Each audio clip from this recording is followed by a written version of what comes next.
I was on my daily morning walk, even though my leg was slightly messed up from soccer practice. I toughed it out for most of the walk and took this bike path shortcut.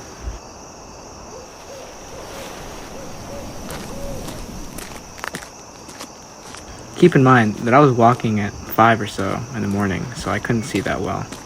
On my way down the path, I saw something at the end of it, walking down towards me.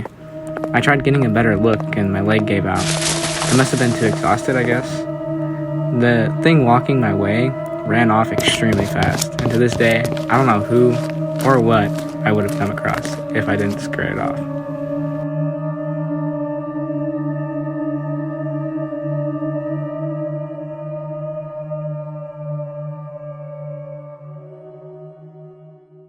Welcome to Saturday Stories. My name is William, and today we have a special guest. Do you mind introducing yourself? Sure.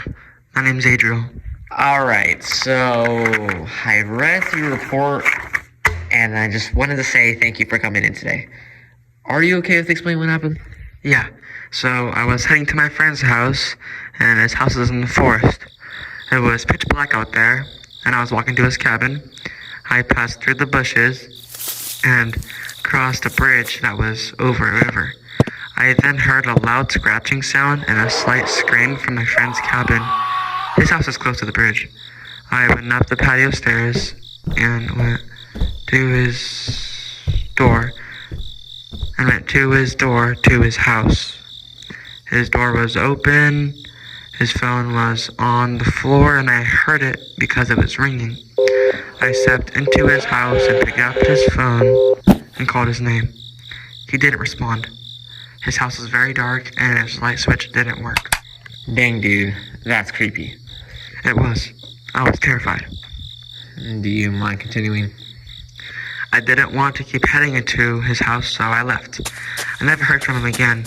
His missing poster was made a couple of days later. I still wonder what happened. What do you think happened? I don't know.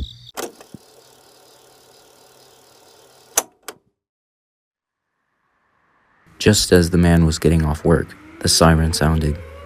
As he got into his car, the reason for the alarm was found.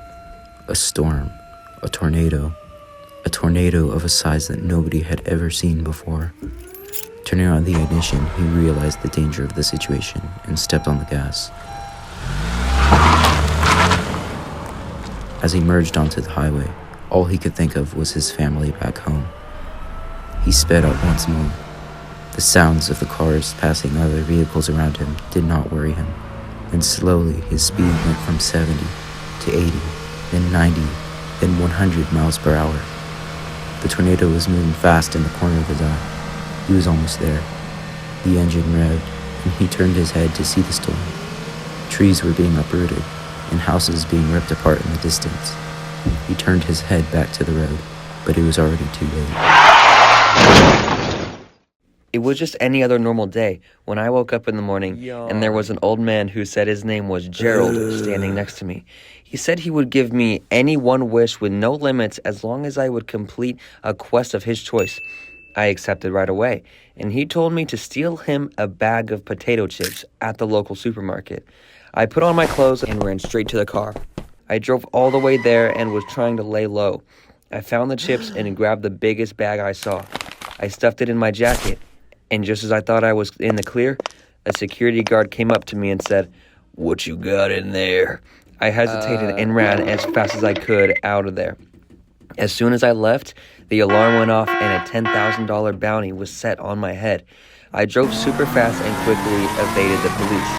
Once I got back home, Gerald was still there in my room. I gave him the bag, and he said, "You got the bag. Now you have one wish. What shall it be?" I said, "I want you to give me your potato chips." Immediately after I said that, he started crying and then vanished with the potato chips falling to the ground just for me. Hey guys, today I will be sharing my scary experience of having my house broken into. So one night, as I was laying in bed scrolling on my phone, I heard my Ring camera go off. I checked the camera and nothing was there. I just went on scrolling through my phone and it went off again. I checked it, and this time there was someone there. It was an older man. He was looking through my windows and shaking my door handle vigorously. I laid down in bed, breathing heavily. I was panicking. Then I heard the window shatter. I jumped out of bed and grabbed my bat. I ran to the bathroom and locked the door behind me. I could hear my things being broken downstairs and everything being destroyed. I was shaking and hiding in the corner of the bathroom. I dialed 911 and told them someone broke into my house. I gave them all the information and they said they would have cops here in 5 minutes. I stayed on the line, but then I heard footsteps coming up the stairs. I stayed as silent as possible as I heard him kicking down doors for every room. Just then, I heard footsteps walk up to the bathroom door. And then he starts kicking the door.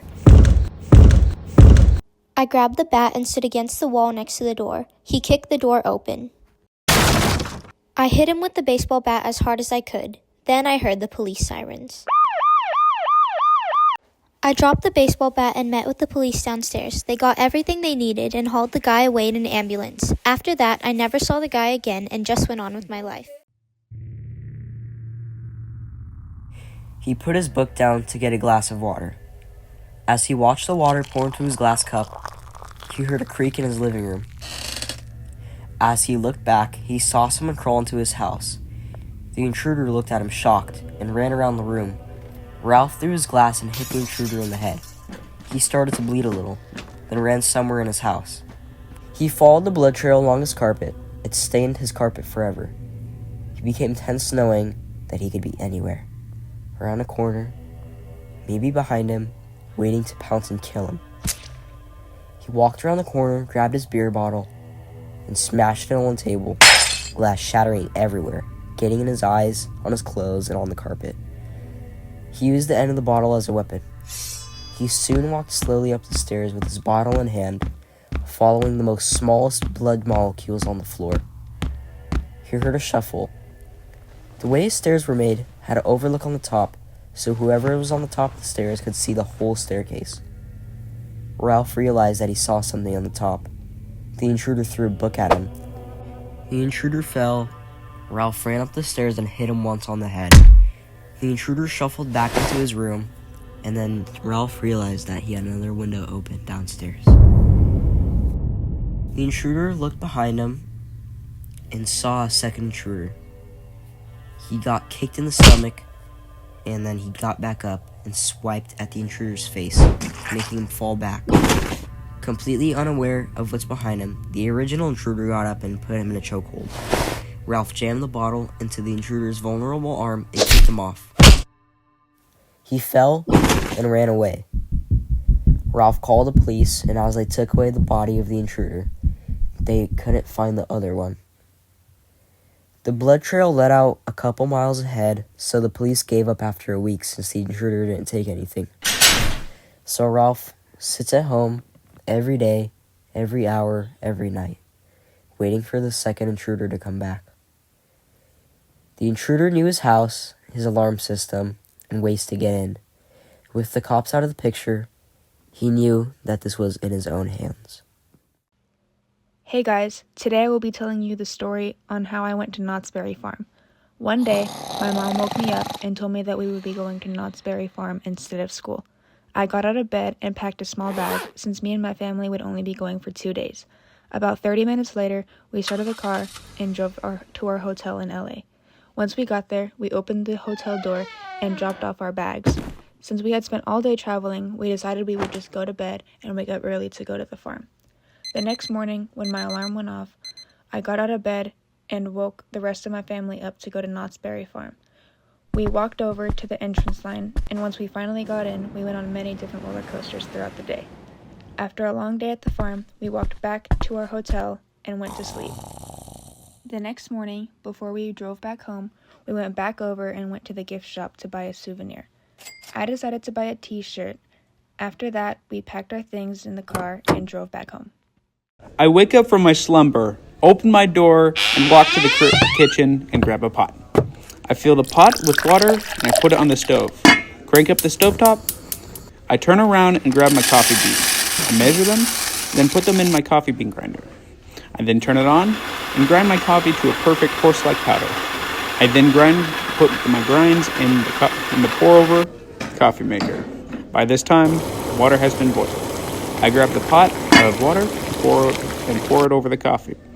Once the coffee is done straining through, I personally then strain it again. Once my coffee is made, I grab my favorite cup and put the coffee in. In my opinion, this is the perfect cup of coffee. Some people like to put creamer in their coffee. Some people like putting ice. But in my professional opinion, I believe that having a black coffee is the best flavor ever.